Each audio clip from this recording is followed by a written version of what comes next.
BYC के protest के बाद बलूचिस्तान नेशनल पार्टी ने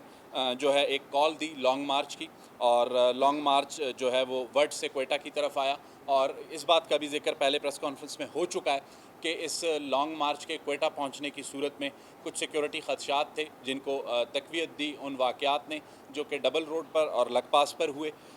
इस सारी सूरत हाल को देखते हुए जो है चीज़ों को पॉलिटिकली मैनेज करने की भरपूर कोशिश की गई। सूबाई हुकूमत की जानिब से वज़ीर आला बलूचिस्तान सरफराज भुट्टी ने न सिर्फ सूबाई असम्बली में मौजूद जो पार्लिमानी जमातें हैं उनसे रब्ते किए, बल्कि जो बाहर हैं उनसे भी गुफ्त शनीद का सिलसिला जारी रहा। लेकिन गुज़िश्ता रोज़ कुछ चीज़ें सामने आईं, और गुज़िश्ता रोज़ धरने में BYC की क़यादत बिलखुसूस डॉक्टर सबिया की जानिब से एक ऐसी तकरीर की गई जो तकरीर सूबे की हुकूमत के लिए, रियासत के लिए उस पर बहुत उस तकरीर पर तशवीश है। और सबसे हैरानकुन बात यह है कि एक ऐसी पॉलिटिकल पार्टी जो कि इलेक्शन कमीशन में रजिस्टर्ड है, उसके प्लेटफॉर्म पर एक रियासत मुखालिफ तकरीर की गई, और इसका जायज़ा कल लिया गया, और इस पर जो कानूनी कार्रवाई बनती है उसका आगाज़ हो चुका है और कानून अपना रास्ता लेगा। इसके अलावा गुज़िश्ता रोज़ तकरीर में बलूचिस्तान नेशनल पार्टी के सरबराह सरदार अख्तर मेंगल की जानिब से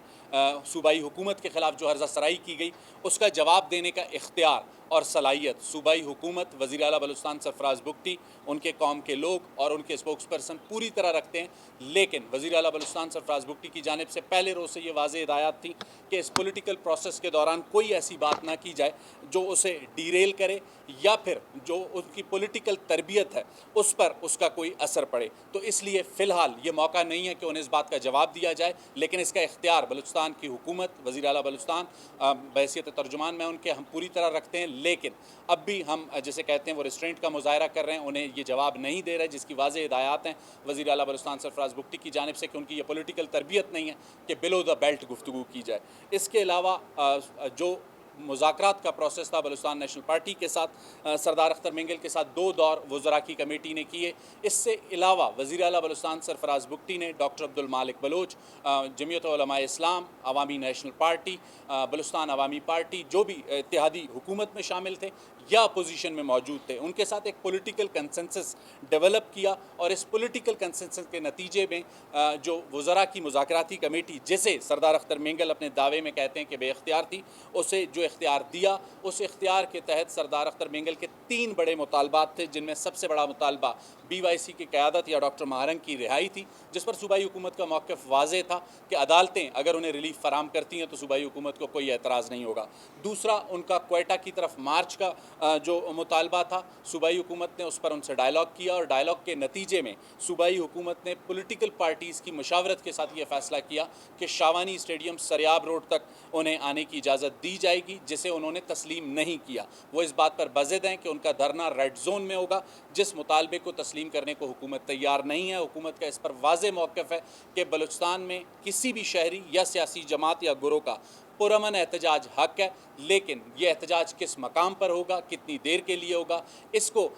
मैनेज किस तरीके से किया जाएगा, ये डिस्ट्रिक्ट एडमिनिस्ट्रेशन का राइट है, तो उस राइट को हुकूमत एक्सरसाइज करना चाहती है। सरदार अख्तर मेंगल को मुज़ाकराती कमेटी की जानिब से जो ऑफ़र की गई है, हुकूमत बलूचिस्तान अब भी अपनी उस ऑफ़र पर कायम है। अब मज़ीद जो भी इस पर फ़ैसला करना है वो सरदार अख्तर मेंगल ने करना है और बलूचिस्तान नेशनल पार्टी ने करना है। लेकिन साथ में उन्हें ये याद रखना होगा, जब वो लॉन्ग मार्च का दोबारा क्वेटा की तरफ लाने का ऐलान कर चुके हैं, तो वाज़ेह तौर पर उन्हें यह पता होना चाहिए कि सूबे में इस वक्त भी दिफा 144 नाफिज है। पॉलिटिकल रिस्ट्रेंट का मुजाहरा सूबाई हुकूमत की जानिब से किया जा रहा है, लेकिन अगर उसकी खिलाफ वर्जी की कोशिश की जाएगी तो कानून अपना रास्ता देखें। हमने उन्हें इजाज़त नहीं दी, पॉलिटिकल डायलॉग के दौरान एक ऑफ़र किया, और उस पॉलिटिकल डायलॉग के दौरान उस ऑफ़र को उन्होंने तस्लीम नहीं किया। वो बज़िद हैं कि उनका एहतजाज जो है रेड जोन पर होगा, और रेड जोन को यरगमाल बनाने की सिविल सेक्रेटरीट हो, चीफ मिनिस्टर हाउस हो, हाई कोर्ट हो, बलूचिस्तान असम्बली हो, उसकी इजाज़त पहले भी नहीं दी गई, अब भी नहीं दी। मेरी इल्म के मुताबिक अभी तक किसी भी वज़रा की कमेटी ने या हुकूमती सतह पर उनसे कोई डायलॉग नहीं। मुहाजिरीन के हवाले से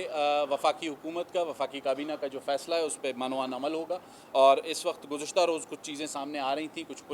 अदालती कार्रवाई का, तो उसको सूबाई हुकूमत देख रही है, लेकिन जो भी फ़ैसला वफाकी हुकूमत का है, सूबाई हुकूमत उस भाई हुकूमत का पहला कोशिश थी कि पॉलिटिकल डायलॉग से इस मसले को हल किया जाए और अब भी वही कोशिश जारी है और